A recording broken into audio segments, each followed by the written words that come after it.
Okay, guys, I've got to admit it. I do think that Bill Maher has been red-pilled on at least this issue Small dinner here. party of typically very liberal, upper-income Angelenos. It is not uncommon to hear parents who each have a trans kid having a conversation about that. What are the odds of that happening in Youngstown, Ohio? If this spike in trans children is all natural, why is it regional? Either Ohio is shaming them or California is creating them. Guys, John Claymore here, and we're going to talk a little bit about Bill Maher. Now, first and foremost, I've done a few videos on Bill, and I've said that I think that Bill, for the most part, is just simply coping with the policies that he's sort of been preaching for a while. I mean, let us not forget back in 2020 when he said we need to kind of hope for a recession so that way we can get Trump out of office, because his Trump derangement syndrome at that time was through the roof. It was actually legendary. But we'll talk about that in later videos. Now, guys, I've been saying for a while that he's just simply coping with what's been going on. But I think on this issue here with the LGBT community, or the rise of the LGBTQ community, and of course the groomer issue, which, by the way, I'll leave a video on the groomer agenda in the description box of this video. I think that Bill has somewhat been red-pilled on this issue right here at the very, very minimal. So the other night on Real Time with Bill Maher, and of course the clips from HBO, you've got to sort of like put a cutaway in them. I didn't do it on the first clip, but I will on the rest of these, or else you will get nailed with a copyright strike from them. Bill is sort of seeing how this right here is getting absolutely insane. It's going way too far. And if it's going too far for Bill Maher, then you guys might want to actually stop. Now, guys, we're gonna look at some of these clips. We're gonna sort of like respond to this right here and kind of explain a little bit further into this right here. So make sure you guys stick around for the full video. Also, something else too, as I mentioned before, the clips that come from HBO are going to be coming with a bit of a cutaway on top. Like, you may just see like a picture of Bill Maher, but you're still going to hear his actual voice and him talking about the issue. This right here is being done to avoid copyright. Now, with that out of the way, let's go ahead and roll this. Obviously unprecedented rate. We have to at least discuss it. Broken down over time, the LGBT population of America seems to be roughly doubling every generation. According to a recent Gallup poll, less than 1% of Americans born before 1946, that's Joe Biden's generation, identify that way. 2.6% of boomers do, 4.2% of Gen X, 10.5% of millennials, and 20.8% of Gen Z. Which means if we follow this trajectory, we will all be gay in 2054.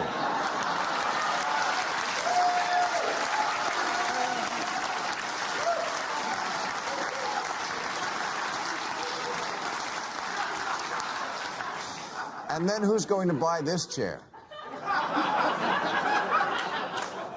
I'm just saying that when things change this much, this fast, people are allowed to ask, what's up with that? All the babies are in the wrong bodies? Was there a mix-up at the plant, like with Captain Crunch's Oops, All Berries?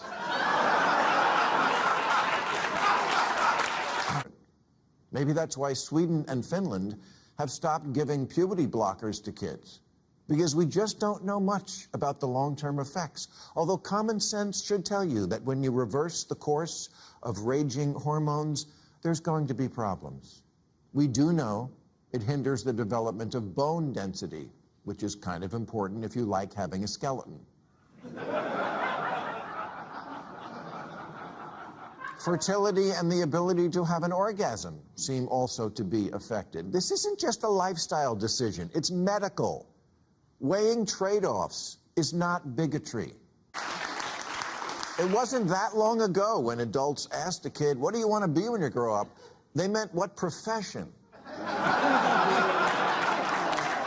Before I respond to that series that Bill had right there, I just can't help but notice that if you guys look at Donna Brazile and kind of tell me who she looks like. Yeah, Donna Brazile to me looks a lot like Marlon Brando from Superman. I mean, she looks like Jarrell. I mean, come on, dude. I mean, as a matter of fact, from now on, we're not going to be calling her Donna Brazile. We're just going to be calling her Donna Jarrell. The rising rates in the LGBTQ community, I will be doing that right there in another video at a later date. The thing is this right here, though. I have been noticing that the rates have been going up, but it's been going up a lot, especially in bigger cities. Don't worry, we will come back to that issue at a later date. Let me just go ahead and start by saying that Finland and, of course, most of Europe putting kind of sort of like telling people, look, no more puberty blockers on our kids. Let me just go ahead and say this. How is it that Europe is getting it right culturally, but we're not getting it right on this issue? First of all, if you give your child puberty blockers, you're a horrible parent. Okay, which, by the way, at the end of the day, this is what this kind of sort of goes to. Now, obviously, some people can't help if their child becomes gay. We're talking about trans, we're talking about gender dysphoria, and we understand that this is a mental disorder. But here's the deal. I see it even on social media where parents will actually, no lie, their child's only like 10 or 11, and they'll actually pay for the puberty blockers and go ahead and get their kids prepped for the surgery if they want that. Look, kids, for the most part, they don't really and truly know what they want to be. Like, for example, dude, when I was 7 years old, I wanted to be a professional baseball player. When I was 6, because I just got through watching Batman, I wanted to be Batman. Somewhere in there, I wanted to be Alfred, a butler. I mean, I don't know if you guys are kind of picking up on this, but kids are kind of sort of like flimsy. They kind of change their minds all the time. And I think that what's going on is this right here is just sort of like the trendy thing, especially on TikTok, which, by the way, we will come to towards the end of this video. But the mere fact that parents are putting their kids on puberty blockers just tells me that these parents are absolutely insane. At the end of the day, this right here kind of sort of comes back to parenting. Bill, I'm glad that you've noticed this. I mean, I'm glad that you finally woke up and you've kind of realized this. And I do agree that this right here is experimentation on children. I mean, it's just that we've been telling you this crap for a while. We've been telling you that the left is going too far. You see, this right here is what happens when you give the left an inch. And something else too, the left has never been pro-family. I'm sorry. If you think that the left has been pro-family or pro-free speech, I got something to tell you. They never really truly have been, at least not here in the United States. Back in the 60s, when they say that the left was very, very pro-speech, no. They were pro-decadence. That is what the hell they were pro. They were pro-debauchery. Bill Ayers and the Weather Underground, they went out of their way to actually try to completely overthrow the government in the city of Chicago, okay? They're more along the lines of authoritarian or totalitarian, and this was actually a good, this was actually a part of it, because you see, there's kind of sort of cramming their message down everyone's throats. This is who they are. They don't believe in actually leaving people alone. By the way, at the end of the day, common conservatism is just the ability to be left the hell alone. We'll do more videos on that right there in the future. But it seems to me that Bill is finally waking up to this. And, of course, there's been a couple of tweets that were sent out there. One of them I had to get while I was watching Lauren Chin because I could not find on Twitter. The other one I did get from this guy named Nude Gingrich. Yeah, dude, this right here is kind of a stupid take, okay? First of all, the LGBTQ suicide rate, at least the transgender suicide rate, would not be so high if you guys kept pushing them to push their lifestyle on everyone else. You see, people, when you push this on somebody, people kind of view it as a little bit foreign, and they're a little bit turned off by it. And if that said individual is turned off by it, don't you think that maybe it's possible that the person whose lifestyle turns the other person's life off may be seen as a little bit foreign, and they may get a little bit depressed as a result of this? Yeah, I mean, there's a lot we can go into about suicide of the trans community, but I think that that's kind of a dumb take.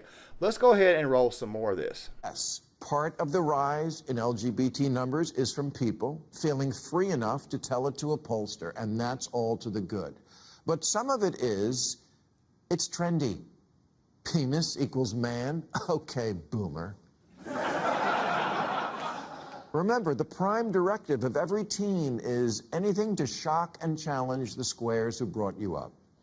It's why nobody gets a nose ring at 56.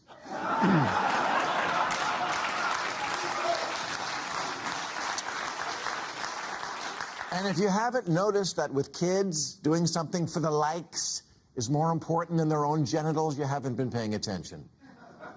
Dr. Erica Anderson is a prominent 71-year-old clinical psychologist who is herself transgender and who now says, I think it's gone too far.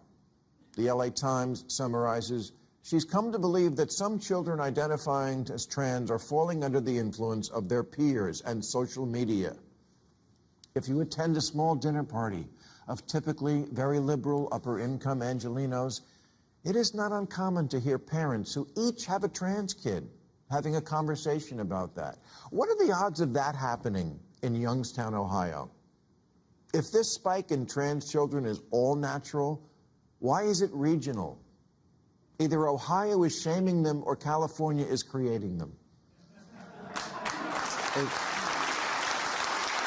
So guys, I'm going to end the video on these last two little segments right here. Number one is the cities. The cities have been becoming more and more liberal, and of course, as a result, you're getting these type of outcomes. Also, one last thing right here too, and I want to go ahead and throw this out here. This right here is the topic of it being trendy. Okay, before earlier in the previous segment, I mentioned that kids nowadays, I mean, most kids in particular, they just don't know what they want. I mean, look, like I said before, I went and saw Batman when I was a kid. I wanted to be Batman. I remember seeing Ghostbusters. I wanted to be Ghostbusters. I remember, like I said before, I mean, hell, I even wanted to be a butler at one time when I was a kid. Come on now. Kids don't really and truly know what they want to be. I mean, oftentimes we're like dinosaurs. We think we're dinosaurs or whatnot. Maybe we want to be, okay? Kids want to be something every other day. Of course, this right here is also a bit of a fad. And of course, social media, because they get the likes, they get the views. I understand where Bill is coming from with this one right here. Because let's be honest, dude, social media has done a lot of damage here. Okay, social media, if used properly, can be good. If used negatively, it can be one of the worst evils in the world. There's a video that came out a while back from the Critical Drinker where he talked about Hollywood movie stars and how it was that social media in a lot of ways it kind of sort of exposed how weak they are. Social media right now is exposing to us this groomer agenda and what it is. And I'm glad that Bill has finally sort of like caught on to this and has actually seen this. But I got to make this one last point, which, by the way, I'm just kind of like circling back to. Yeah, I'm kind of like Jen Psakiing this take right here, is that the liberal cities, the cities. This right here is where most of the debauchery is going on. It is in very, very liberal areas. Okay, freedom without accountability is a very, very bad thing. And we're starting to see the result of this. Now, guys, this right here, for the most part, is a social commentary channel. And I did say I'm changing my content, and I am going to be changing my content.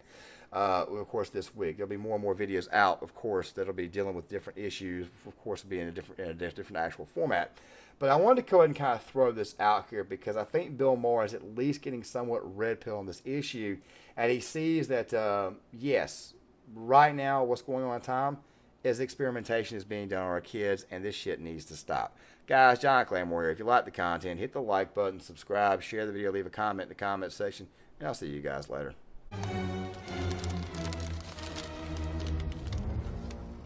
Guten Tag, Herr Jones. Mein Herr.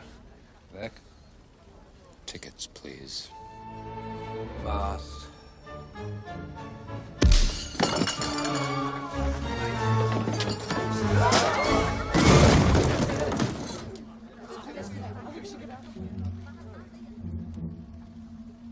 No ticket.